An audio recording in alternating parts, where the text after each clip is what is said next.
Ladies and gentlemen, as you know, we are writing a book. I'm saying we because it's not only me who is involved in that process of writing, fixing the Beethoven mistake, in which we really think that we solve all the mysteries. We end all the mysteries, in fact, but we solve also all the problems related to metronome marks. As I said time and time again, you don't need to be a genius to solve the metronomic problem. If one had to be a genius, it wouldn't have been me who solved that issue. And to be honest, it wasn't me who solved that issue. That credit actually has to go to Lorenz Gradient, who is my partner in this book process. But we have more people. Also, there's Arthur, who originally participated as a translator. He has this kind of international diploma, I don't know how it's called, for book publishing, for editing, for whatever. And so we ran into him. In fact, it was a weird story. Alberto ran into him after recording the Hammerklavier Sonata for the first time here on YouTube with us. It's still on YouTube, that recording. We should actually exchange that for the new one. But anyways, Alberto went to Brussels where he wanted to do an entrance exam for his master's, which he already now has.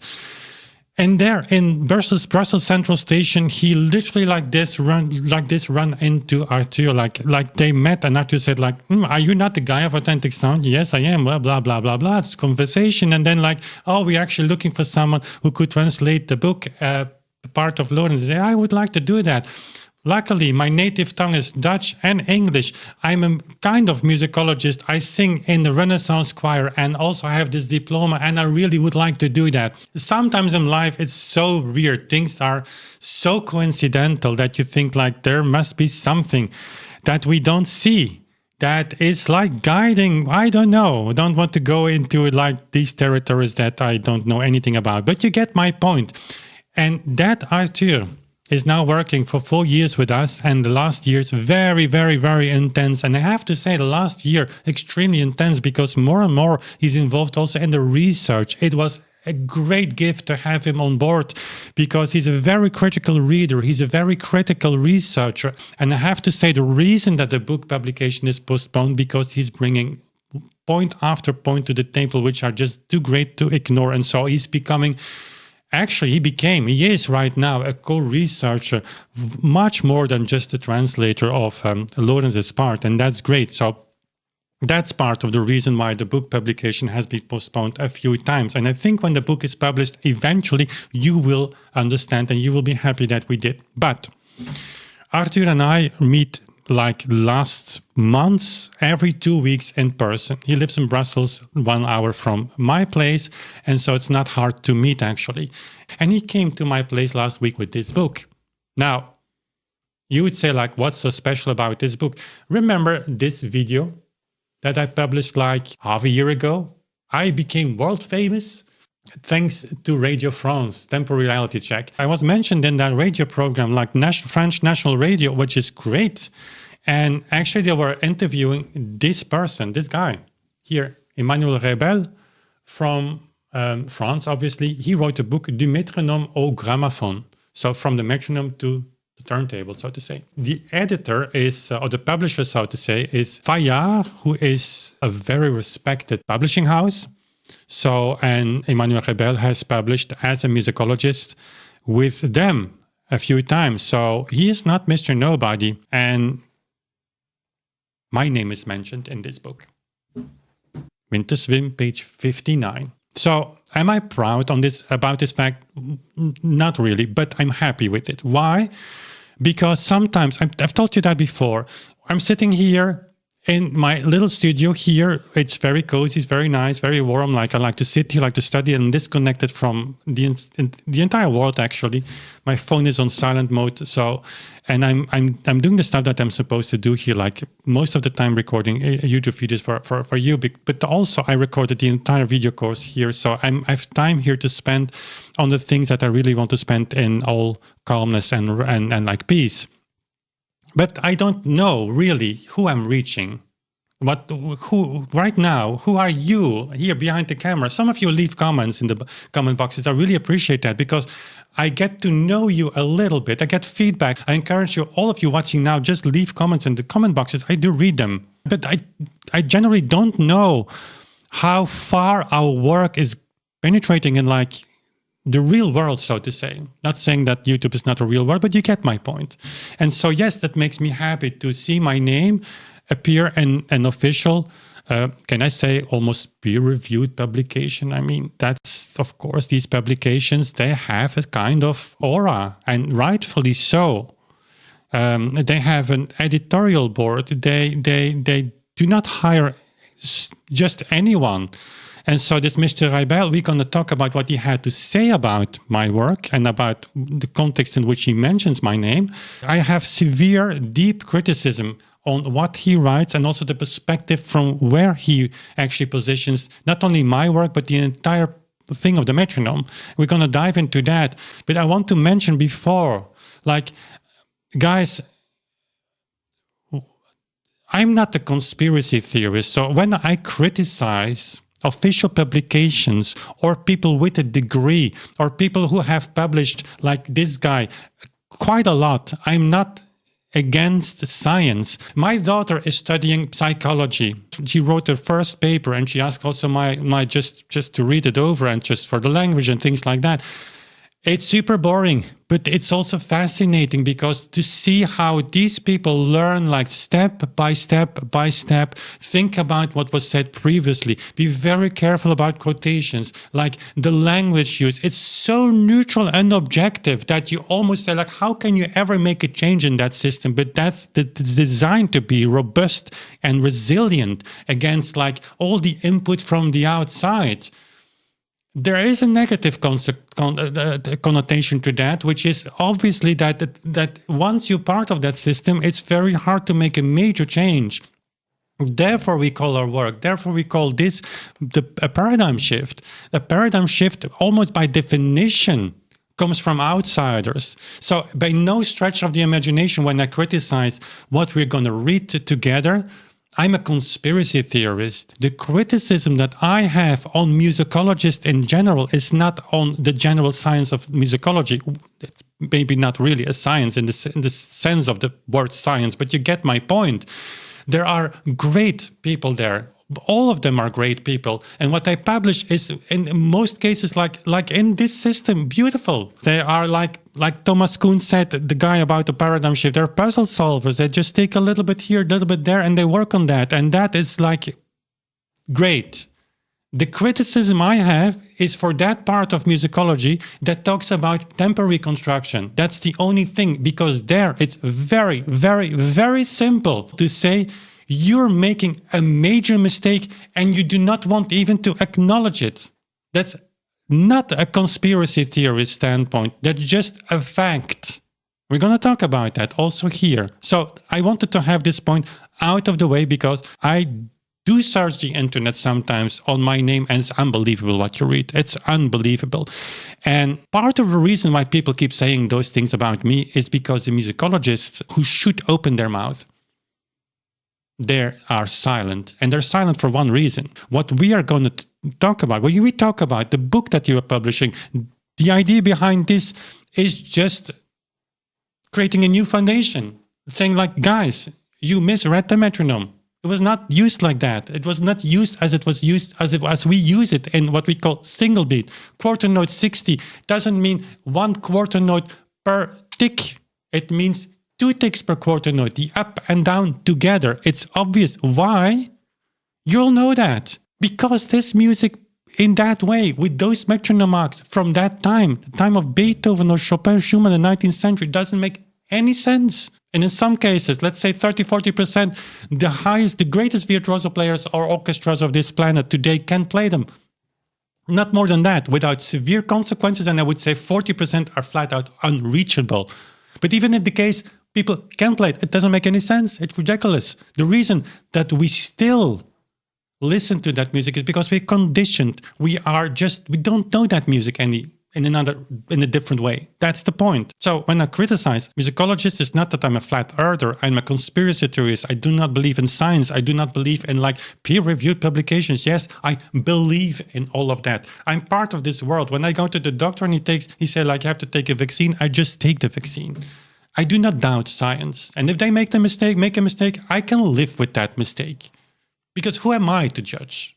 I don't know anything about that, but I do know something about metronome marks because I'm a musician. I play keyboard music, I play piano, I play the organ, I play the clavichord. And I know, as you all who are watching now know very well, that this metronomic problem is gigantic. And I suppose Mr. Rebel also knows that, but he doesn't mention that. And that will be one of my major criticism of what he has to say about me. Now, let's press the right button, and you have here the text. I scanned it, the parts that are actually relevant to us. That's, by the way, my finger trying to open the book, because these Fayard books, they are very hard to read. Anyways. But I made a translation. No, I didn't do that. I asked ChatGPT to make a translation. So I want to get this out of the way. It doesn't make any sense that I read in French. I can read French, I understand French, but I know many of you cannot. So I asked ChatGPT to make a translation. I checked it, and it's like, it's okay. This is not about the details, about terminology, about like the correct translation. I think actually that's an unbelievable job. That AI machine is actually sometimes just unbelievable. Anyways, where do we start? So this is a chapter where my name is mentioned. And Rebel actually starts to talk about the 138 to the half note question mark. 138, for those of you who don't know that, but I guess the real tempo nerds among you will know that this is, of course, the Hammerklavier's metronome mark. It's half note 138 that Beethoven himself gave for his Hammerklavier Sonata first movement. So let's see what he has to say. I've highlighted some stuff, so we can also read a little bit more, but I'm going to comment on that. But let's first start here. He starts with, it's well known how the metronome marks left by the author of the Ninth Symphony often leave performers perplexed, as the suggested tempi are so rapid. Not always attainable, but often utopian, as in the Hammerklavier Sonata, the only one equipped with metronomic indications. The half note 138 indicated by Beethoven for the first movement has left many pondering. Numerous hypotheses have been proposed, from the transcriptions errors to the supposed cognitive decline of the master in Vienna, to the possibility of a defective metronome. Now, you could say here the author is just displaying the case, like, this metronome mark has been discussed for a long time, and so on. And metronomes in general have been like, okay, people are perplexed. But notice and keep that in mind for everything you read, every video you watch, every podcast you listen about this. What is the default position as a researcher in this particular case? I would say your job is to inform the reader what the real problem is, and see how the real problem is mentioned, but immediately taken back. And that's always the case here. It's well known how the metronome markings left by the author of the Ninth Symphony often leave performers perplexed, as the suggested tempi are so rapid. The suggested tempi are impossible. Okay, and that's the first diminishing of the problem. The second one follows immediately thereafter. So mentally, you have to just imagine you are the author here writing a book about the metronome and the history of the metronome in a world that would not be very friendly to you if you would make our case. So the tempi are not impossible. Some of the tempi have never been reached. Even we have quotes, we have performers, we have conductors, even Norrington, Gardiner, even Benjamin Zander, who just comments on some metronome marks of the Ninth Symphony that does not make any sense at all. It's not mere saying that. You can go to Gardiner's beautiful documentary on the symphonies. He's saying that himself. Some metronome marks are utterly pointless. Will be mentioned in the book, of course. So what do you do as an author? You say not impossible, you say so rapid. Now musicians are not perplexed because tempi are so rapid, because we have unbelievably technically gifted musicians today. This is the only thing they do. They practice so that they come to a level that is just astonishing. So they are not perplexed for tempi that are rapid. They're perplexed by tempi that are impossible even for them. But then comes the even more diminishing part, not always unattainable. Oh, but often utopian. Not impossible. Not impossible. Don't mention that. Guys, why is that not possible for an author to mention the fact that they are impossible, the obvious? Because then the reader will say like, oh, if this is really a problem that's so widespread, so many metronome marks actually are impossible, what is your solution, good sir? But the trick is also to focus on these few metronome marks. It's the Ninth Symphony, it's the Hammerklavier Sonate, and all the rest will leave apart. I'm not saying that Emmanuel Rebel is doing that on purpose. It's the reflex. It's also the reflex of like, guys, at the end we know, right? Single beat, the modern reading has been the default since the beginning. It has to be. And I'm never sure about, like, really, I'm never sure, like, do these people really believe that? Or do they keep telling that to themselves? Is it so hard to take one afternoon, sit at your piano, and I suppose that Emmanuel Rebel can play the piano, I don't know, ask someone, and take the Book of Czerny. I know some of you will be freaking out when I mention the Opus 299, but guys, it's the best entrance door. I mean, the Opus 299, the first 10 etudes you can sight read, slow. I'm not saying that all of you can just sit and take that book and just sight read it. That would be like preposterous for me to say. But like if you have done conservatory, if you play like more than 10 years piano, you can do that. And try just a few hours. Try like 50 pieces that you can sight read and see if it makes sense. See if that problem is not big. I cannot believe, I have a hard time believing that an author who writes a book like this hasn't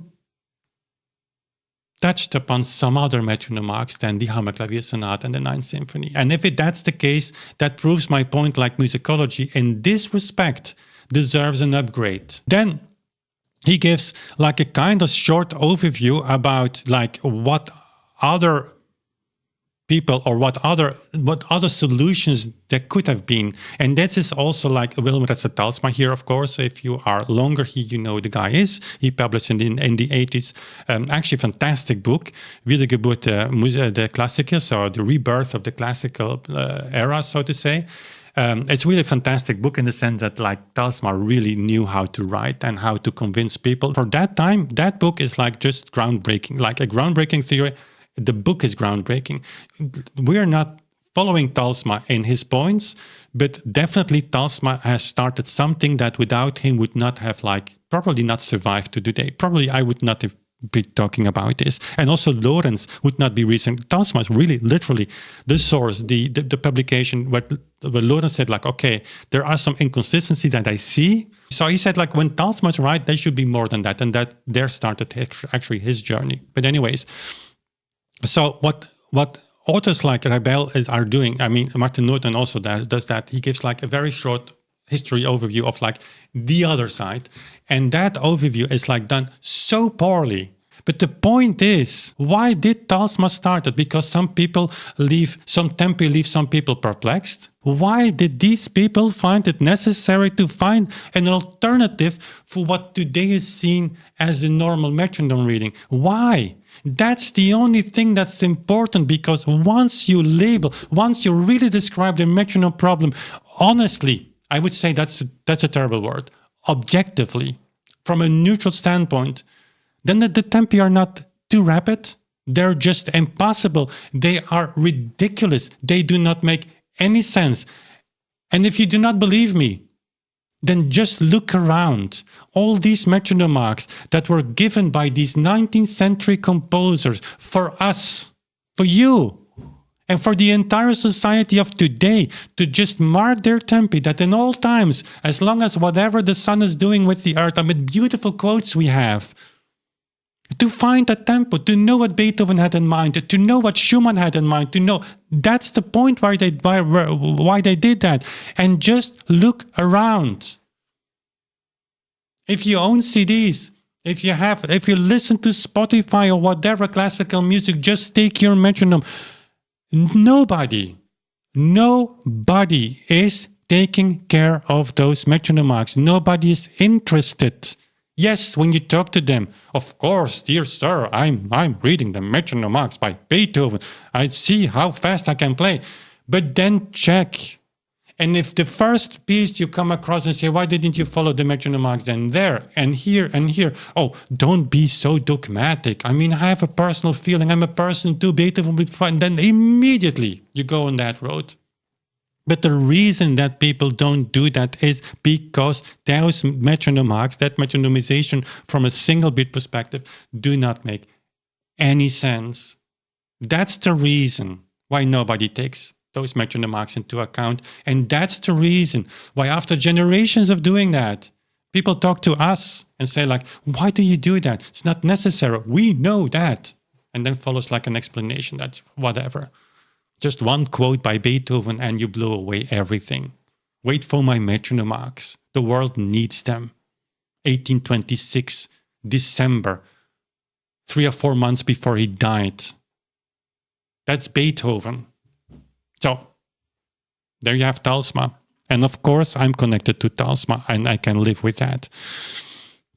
So he explains that the half note 138 would become 69. No, the 138 remains 138, but the half note would be considered to be like the tactus, the tempo note. And so for generations, for centuries in that time was given by the up and down. Even a conductor would conduct just by up and down. This modern way of conducting that didn't exist back then. So that's a wrong interpretation, but that's a minor thing. So he goes on, he talks about Maximiano Cobra, who recorded all the symphonies by Beethoven with his orchestra. It's not very consistent, I have to say. And also, yeah, people often ask me, like, do you know Maximiano Cobra? We reached out to him, but he doesn't reply. He's a very mysterious guy.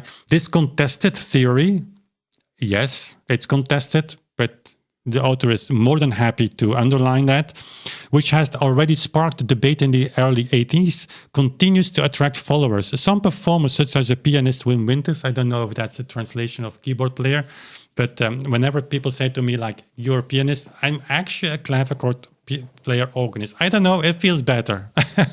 I do have my feelings too, right? But yeah, I do play the piano, obviously, as you all know. Now advocate for this approach, not that approach. It's a new approach, so that's wrong. Again, that's my criticism. We distance ourselves from Talsma and the point where we have to, and it's fundamental.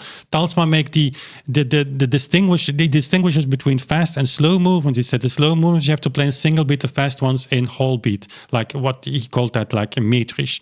There is no way you can sustain that concept, because the slow movements are as problematic, and in some cases even more problematic than the fast movements. The same problematic issues play in the slow movements and as in the fast movements. So no, that's not correct. We don't play this approach and play a portion of the repertoire at half the traditional speed. You see, that's a weasel word. That's a description of someone who doesn't want to say the obvious, or that's not allowed to say the obvious, because he needs to have the possibility to publish his next book at Fayard. And I can understand that. And guys, don't be angry when I say that. That's the reality.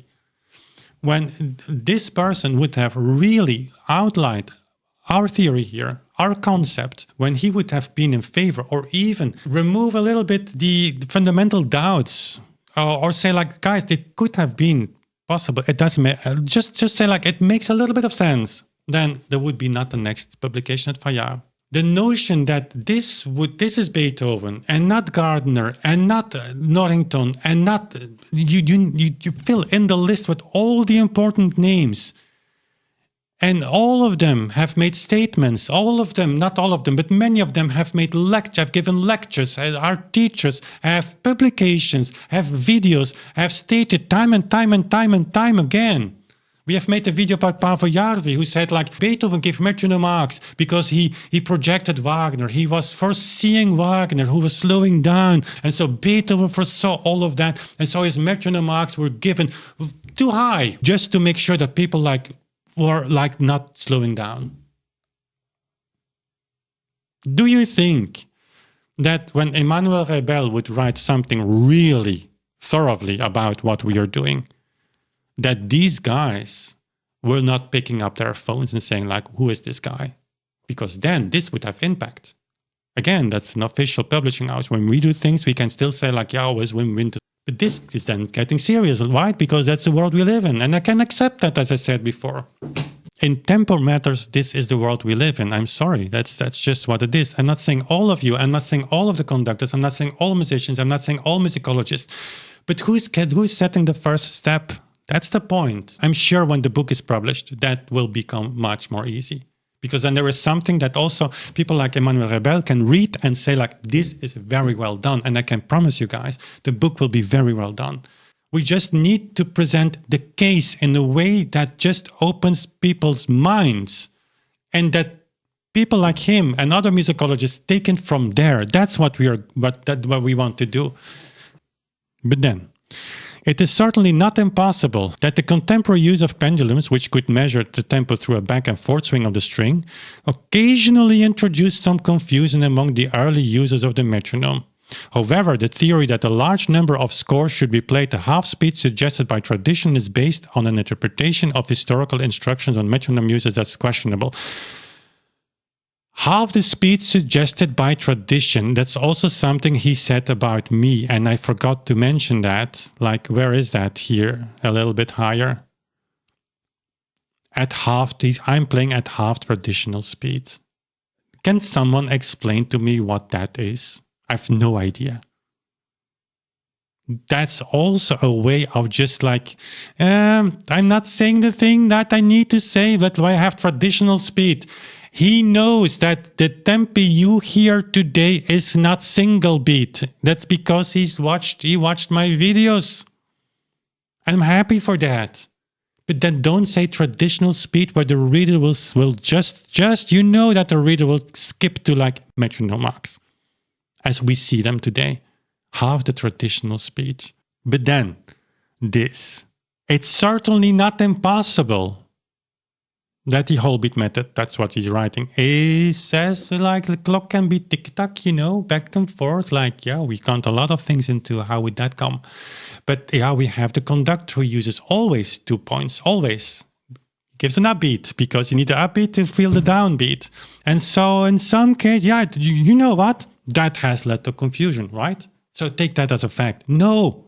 I'm not taking that as a fact. The metronome was seen in the 19th century without exception, the metronome marks, more specifically, as accurate tempo indications representing the ideal tempo given by the composer. Gonna come back on that. So that's not the right way of saying that, but you need to do that as a musicologist today, because otherwise the reader will say, like, yeah, okay, what one is the question? What is the solution?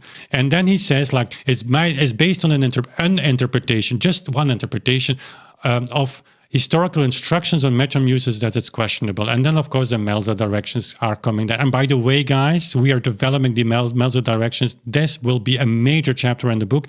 Arthur actually contributed a lot, brought all the text by Melzer together. And don't panic. I mean, the text will be so solidly proving whole beat. And what I will give him, Rebel, what Melzer wrote, and by the way, I mentioned in my video, it's not sure if the text is by Melzer. What Arthur is doing now, bringing all the text together, there is actually 99.9% the text is by Melzer. But that final part, it being well understood that in every case, each single beat or ticks from a part of the intended time and should be counted as such, not the 2 beat resulting from the motion one side to the other. They take that as like the proof for a single beat in this text. You can read it as such. Then what? Then this text was written in a whole beat universe. Thinking like, hey, we have the solution. 1816, 1818, there were 2 texts, there were a few texts, important texts. They advocated undoubtedly for a single beat use, and they actually warned not to use the metronome as in a whole beat way then, like Beethoven already was doing, and they kept doing. They kept doing, and not the back and forth of the metronome. Guess what? We have until late 19th century sources that indicate that you should use the metronome in a va-et-vient, back and forth. Very specifically, even describing whole beat. So if Melzel there, in that famous sentence, indeed was saying, like, guys, every single tick forms part of the intended time and not the two motions from one side to the other. First, we have sources till the 19th century that people kept doing that. And secondly, you just proved, congratulations, because you just proved the existence of whole beat.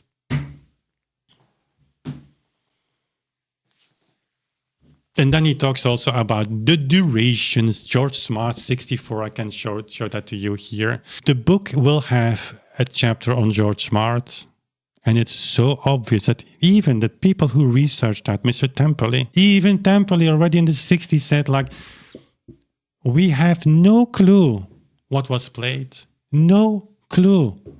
And that the 64 minutes at the premiere happened to fall like nicely aligned with the modern performances of the 9th century, proves nothing.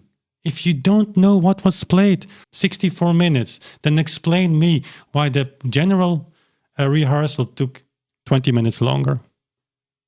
They might have just cut out another piece that was too difficult, as for instance, Ferdinand Ries, student by Beethoven and not just a student, with Czerny, the most important one, performed in Frankfurt. I think Frankfurt on the Oder, I think they had a festival, and he performed the 9th Symphony before the premiere in London. It was not actually what he should have done, but he left, and then in the slow movement, so many parts out. He wrote it to Beethoven, and Beethoven said it was normal practice, so we don't know what they played.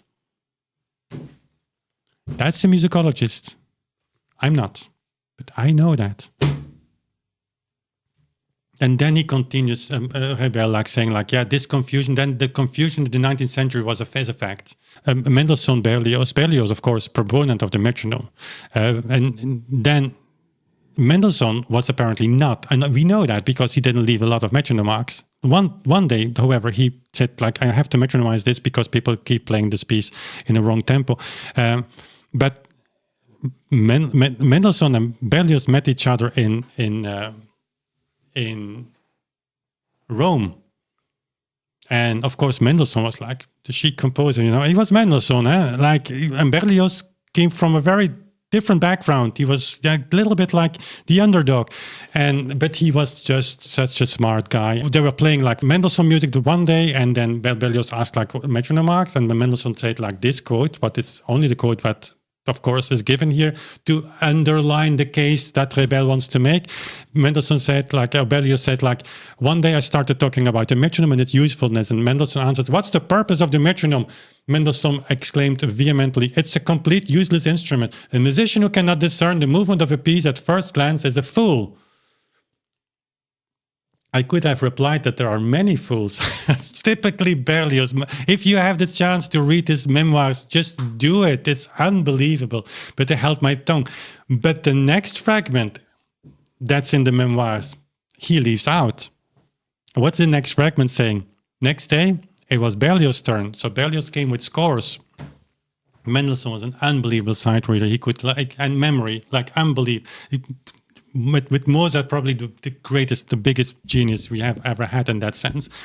But then Berlioz put this orchestral score on the piano, and Mendelssohn said, what's the tempo? And Berlioz said, I thought every good musician with a little bit of he returned that, and Mendelssohn was not amused. He didn't take it well. But that's the point. You can say, me, metronome marks, a good musician knows how fast you could play. Yeah, but many people don't. And even you, Mr. Mendelssohn, the day thereafter, I gave you just a normal score and you asked me what's the tempo. You cannot decipher the tempo from the score? Well, that proves the case in favor of the metronome. Guys, read Berlioz. It's not so expensive. I bought an edition in English, just very beautiful for only 20 euros. So just look it up. So if you're still here, as always, do me a favor, leave it in the comments below. I give you a heart because you are my really, you're my audience if you're still here. And we need you because it's important that we have people that know the details. I cannot make these videos much shorter because we need to explain the context around that. We cannot just cut through everything. And when people quote my work in a way that's not really correct, so to say, well, correcting that takes time. The essential thing is simple. You just take 2 ticks for one. But if you start to have to explain that, like my notation course, we released it recently. It's 73 videos. I know. It's 16 hours of material. By the way, check it out. Also check this out, by the way. This if you purchase these things, that not only will, I hope, enrich your life. And in the case of the notation course, really that's something that's worth every euro of your money. It's not cheap, but I worked like almost a year on that, and I know it brings you closer and closer and deeper into this. Also, for you as a musician, to decipher the score, like Mendelssohn and Berlioz were talking about, like what's the time signature, what's the Italian tempo word, what's the notation, what are my options of like an historical tempo. That course is teaching all of that to you, so check it out. And of course, every video I just want to stop with like a shout out to my Patreons. Really, I love you all. My Patreons are incredible. They are a community that supports the work, and not only that, they're there for me every step of the way, and they make sure that I can record and keep doing this stuff for you here on YouTube. So check it out. There's a link in the description box. There are podcasts, there are practicing sessions, rehearsals, there are updates, there everything that you need to know about the project, where we are, that's there to be found. Okay. And with that out of the way, that's all I've got for you today. Thank you for watching. We see each other very soon again. Bye.